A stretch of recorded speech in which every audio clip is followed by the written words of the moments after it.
हाय दोस्तों, मैं आपका दोस्त S Dhayal on YouTube. My YouTube channel is quick maths by S Dhayal पर आप लोगों का बहुत बहुत स्वागत है। और आज मैं, जैसा कि मैंने कहा था कि मैं और भी वीडियोस अपलोड करूंगा और मैं आपके साथ हमेशा बना रहूंगा। पूरी मैथमेटिक्स हमारे को फ्री में पढ़नी है और हिंदी और इंग्लिश दोनों में पढ़नी है। तो आज मैं फिर से आया हूँ और हमने 3 टॉपिक, मेरे 6 वीडियोस डाले हुए हैं। रेक्टेंगल पर, पैरेललोग्राम पर और स्क्वायर पर, वर्ग, समांतर चतुर्भुज और आयत पर। वो आप देख सकते हैं मेरे प्लेलिस्ट में जाके। और इसी के साथ आप चैनल को सब्सक्राइब करें, शेयर करें और जो देखना चाहता है उसे ज़रूर शेयर करें और लाइक भी कर दें। तो साथियों, आज स्टार्ट करते हैं मेरा न्यू टॉपिक, रोम्बस।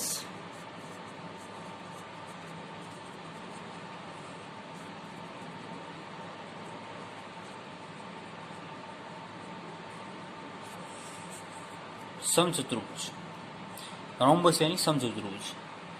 इसके बारे में आपको सबको पता है कि इसकी चारों भुजाएं बराबर होती है। कुछ छोटे छोटे नॉलेज जो है वो सबको पता होते हैं।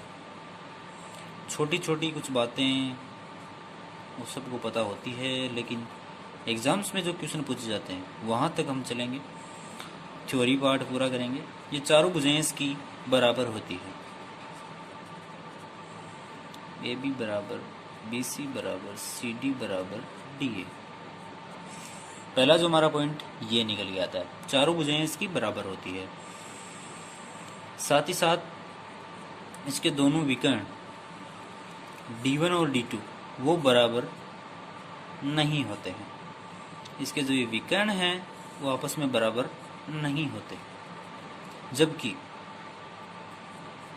इसके विकर्ण जो हैं आपस में 90 डिग्री पर काटते हैं। ये फैक्ट है। Diagonals bisect each other on 90 degree angle. विकर्ण आपस में 90 डिग्री पर काटते हैं। विकर्ण आपस में 90 डिग्री पर काटते हैं और विकर्ण साथ में, इसी का सब टॉपिक है, सब पॉइंट है मतलब। और D1 और D2 यानी विकर्ण आपस में समद्विभाजित होते हैं। ये क्या आपस में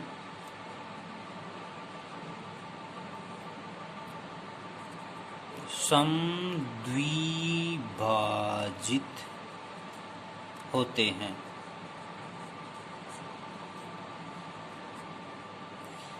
समद्विभाजित। Diagonals D1 D2 diagonals equally bisect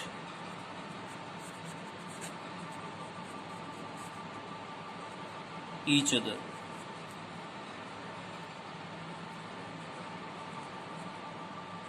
equally bisect करते हैं आपस में। दूसरा जो पॉइंट हमारा निकल के आता है, यदि डायगोनल्स आपस में इक्वली बाइसेक्ट करते हैं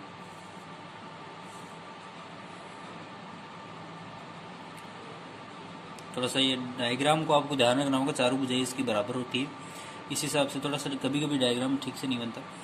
तो डायगोनल्स यदि इसके इक्वली बाइसेक्ट करते हैं तो मुझे एक बात बताओ, ये इसके बराबर, ये इसके बराबर और ये कॉमन है, तो एस एस एस रूल से क्या दोनों ये त्रिभुज सर्वांग सम नहीं हो जाएंगे क्या? ए डी बी और B D C, A D B सर्वांग सम हो जाएगा त्रिभुज बी डी सी के। तो इस एस एस रूल से सर्वांग सम हो गया।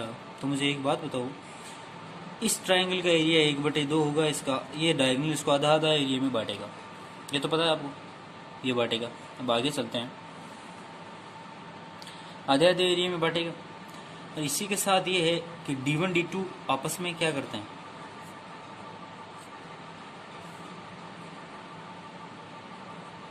क्या करते हैं आपस में, इक्वली बाइसेक्ट करते हैं। तो ये 1/4 में भी बटेगा, आपको पता है, जैसा कि मेरी सारी वीडियोस में बता रखा है। तीसरा पॉइंट, इक्वली बाइसेक्ट करते हैं तो ये यहाँ पर मीडियन का काम करेगा। ये आपस में बराबर काट रहे हैं ना, तो 1/4 में, मतलब टोटल का यदि 20 एरिया देते हैं तो इसका एरिया पूछ ले, इसका इतने इतने का, तो 20/4, 20/4 यानी 5 इसका एरिया हो जाएगा, 5 इसका एरिया हो जाएगा। इसमें कोई प्रॉब्लम वाली बात है नहीं। अब आगे चलते हैं।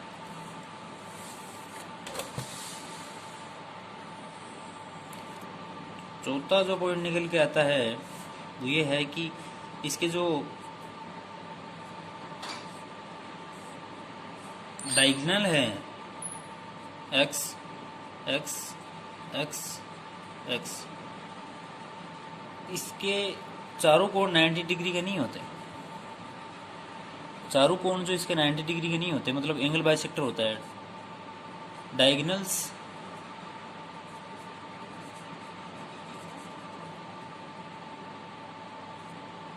मतलब डायगोनल्स जो है एंगल बाइसेक्टर होते हैं।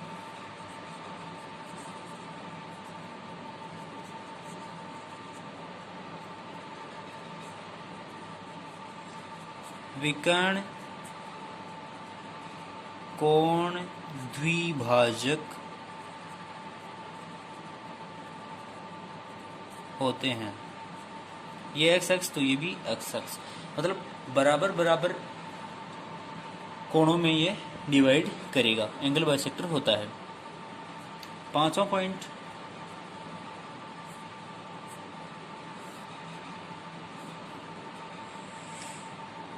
ये कोई पॉइंट ले लेता हूँ मैं यहाँ पर, इसके अंदर ओ, ये ए, ये बी, ये सी और ये डी। तो ये एरिया A1, ये A2, ये A3 और ये A4 है। तो A1 प्लस A3 बराबर होगा A2 प्लस A4 के। कैसे होगा, अभी डायगोनल इसको वापस बना के देखते हैं। पॉइंट यहाँ पर था, मैं मिला देता हूँ। यहाँ पे मैं 90 डिग्री का परपेंडिकुलर डालता हूँ। परपेंडिकुलर डालने के बाद में इसको मैं H1 मान लेता हूँ, इसको मैं H2 मान लेता हूँ। तो इसका एरिया बताओ मुझे। 1/2, इसको x मान लो साइड को, x मल्टीप्लाई H1, इसका एरिया बताओ 1/2 x मल्टीप्लाई, चारों बजाय बराबर होती है ना, x होगी H2। ये A1 है यहाँ पर, ये A3 है, मैं इसी के हिसाब से बता रहा हूँ अलग से। तो A1 प्लस A3 यानी ये A1 A3, ये A2 A4, तो ये A2 A4, 1/2 x कॉमन आ रहा है, H1 प्लस H2। तो H1 और H2 को हम क्या लिख सकते हैं, पूरी पूरी क्या हो गई, ये क्या हो गई, पूरी साइड होगी ना, पूरी ये H होगी, मतलब ये आधा एरिया के बराबर है। तो ये जो A2 और A4 होगा वो भी 1/2 x गुणा H के बराबर ही होगा। तो इसीलिए A1 प्लस A3 बराबर A2 प्लस A4, ये आपस में रिजल्ट निकल के आ गया। आधा ये है तो आधा ये होगा, मतलब A1 A3 आधे के बराबर है, तो जो बचा हुआ है वो भी आधे के बराबर होगा। आइए बात समझ में। पांचवा पॉइंट जो हमारा निकल के आता है, एसएससी के हिसाब से ये बढ़िया वीडियो है और इसको देखना भी चाहिए। छठा पॉइंट हमारा ये है, डायग्राम थोड़ा सा बड़ा बना लेते हैं कि ऐसे कोई भी आपको दे दें तो इसका बताओ, इसका एरिया क्या है। इसका एरिया हाफ होगा, हाफ बेस बी मान लेते हैं गुणा हाइट का आधा होगा। कैसे होगा, अब इसी को यहाँ पे समझाता हूँ। इससे कोई भी दे दे, कैसे भी मतलब डायग्राम दे दे, ये एच मान लो, ये बेस मान लो। इस त्रिभुज का एरिया 1/2 बी गुणा एच होता है। हो गया, इसमें कोई दिक्कत है क्या, इसको समझाने की जरूरत नहीं है। पिछले वो मेरे वीडियो देखे तो कोई समझने की जरूरत नहीं है इसको। अब आगे हम निकालते हैं।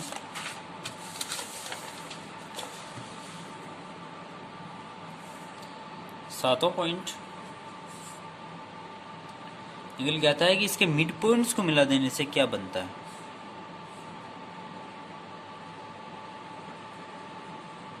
इसके मिड पॉइंट्स को मिला दें तो क्या बनेगा। इसके दोनों डायगोनल 90 डिग्री पे बाइसेक्ट करते हैं, ये तो पता है आपको। यहाँ पर 90 डिग्री का एंगल बनाते हैं, ये 90 है तो मिड पॉइंट थ्योरम है ये। P Q R S, P Q R S mid points.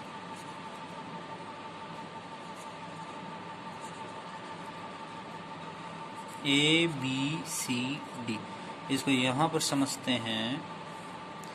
जैसे ये पी क्यू है, ये डायगोनल है, ये मिड पॉइंट है, तो आप त्रिभुज में देख लो, ये यदि मिड पॉइंट है तो ये तीसरी भुजा के समांतर और इसका आधी होती है, तो ये इसके समांतर है। ये 90 है तो ये भी 90 होगा, ये 90 तो ये भी 90, ये भी 90। इसी तरीके से ये 90 तो ये भी 90 और ये भी 90। ऐसे ही समान तरीके से सारे 90 हो जाएंगे। अब 90 हो गए तो या तो फिर वर्ग बनेगा, या तो स्क्वायर बनेगा, या फिर रेक्टेंगल बनेगा। अब मेन बात यह आती है कि इसमें डायगोनल बराबर नहीं होते। डायगोनल D1 और D2 बराबर कहाँ होते हैं, नहीं होते ना। बराबर नहीं होते तो समांतर तो है ये आपस में। आपस में समांतर मतलब ये आपस में बराबर है, ये इसके समांतर है और ये इसकी आधी है, ये आधी है, और ये भी ऐसी होगी। जैसे ये 2 है तो ये 1 है, तो ये भी 1 है, तो ये आपस में बराबर हो गया। आमने सामने, आमने सामने की बराबर किस में होती है, मतलब अपोजिट साइड इसमें ऐसे बराबर कौन होती है, एक पेड़ आयत में होता है, मतलब रेक्टेंगल में होता है, तो ये रेक्टेंगल बनेगा। 8वां पॉइंट हमारा ये आता है निकल के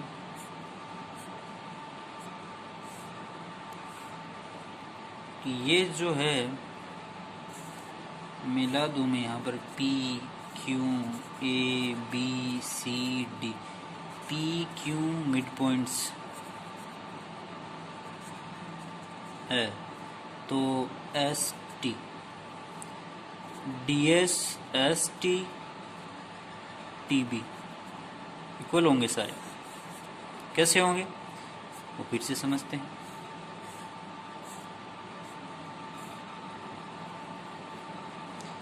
ये जो एंगल है वो इसके बराबर होगा।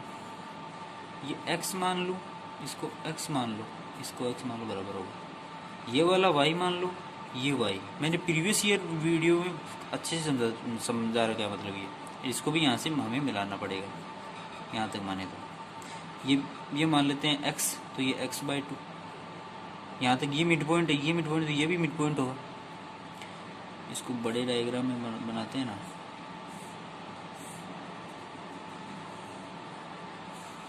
यहाँ पर भाई ये मिड पॉइंट्स है, पी क्यू मिड पॉइंट है, तो मैं यहाँ पे मिला देता हूँ। पी क्यू मिड पॉइंट होगा, ये भी मिड पॉइंट होगा, ए बी सी और ये डी। ये एक्स, ये भी एक्स, क्योंकि ये समांतर है आपस में, तो ये अंतरकोण हो गए। ये वाई, तो ये भी वाई, ये इसके मिड पॉइंट है तो ये इसके समांतर है, मतलब ये भी वाई होगा। नहीं ये वाई होगा, ये नहीं होगा, ये सॉरी ये होगा वाई। ये तो समांतर तो 180 माइनस वाई होगा, ये वाई हो जाएगा। तो दोनों एंगल बराबर हो गए, एक्स वाई दोनों एंगल बराबर हो गए। एक्स वाई, ये भी एक्स वाई, तो ये ए है तो ये भी ए हो जाएगा। ये इधर एक्स मान लूँ तो ये x/2 होगी, ये भी मिड पॉइंट है। यहाँ पर मिड पॉइंट को मिलाने से मिड पॉइंट, ये भी x/2 है, नहीं यहाँ पर x/2 ही है, ये x/2। एक बात बताओ, ये जो एंगल है वो ये होगा क्योंकि ये समांतर है, ये जो एंगल है वो ये होगा, तो ये तीसरा बराबर है, तो ये x है तो ये x/2, ये तो a है तो ये a/2 नहीं होगा क्या, a/2 तो ये तीनों a हो गई। ये फिर भी समझ में नहीं आया तो मेरे प्रीवियस वीडियोस में देखो, उसमें बहुत अच्छे से मैंने समझाया हुआ है, उसमें वहाँ पर ये समझ में अच्छे से आएगा। और मेरा लास्ट पॉइंट है जो मैं डिस्कस करने जा रहा हूँ वो ये है कि जैसे ये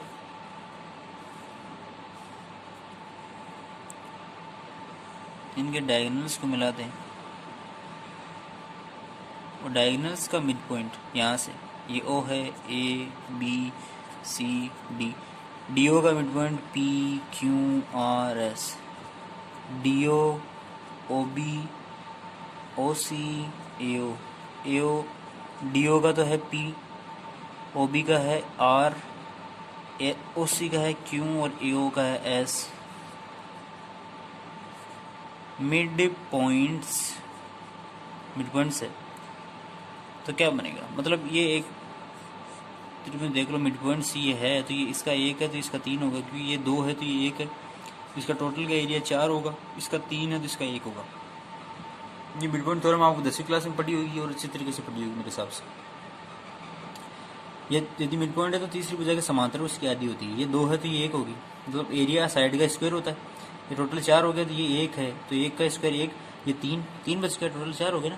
तो ये 1 ये 3 ये 1 ये 3 ये 1 ये 3 ये 1 ये 3, तो 4 बार तो 3 है, तो पी क्यू आर एस का एरिया और ए बी सी डी का अनुपात बराबर 3, 4 बार तो 1 है और 4 बार ही 3 है, तो 4 से 4 कैंसिल, 1 अनुपात 3।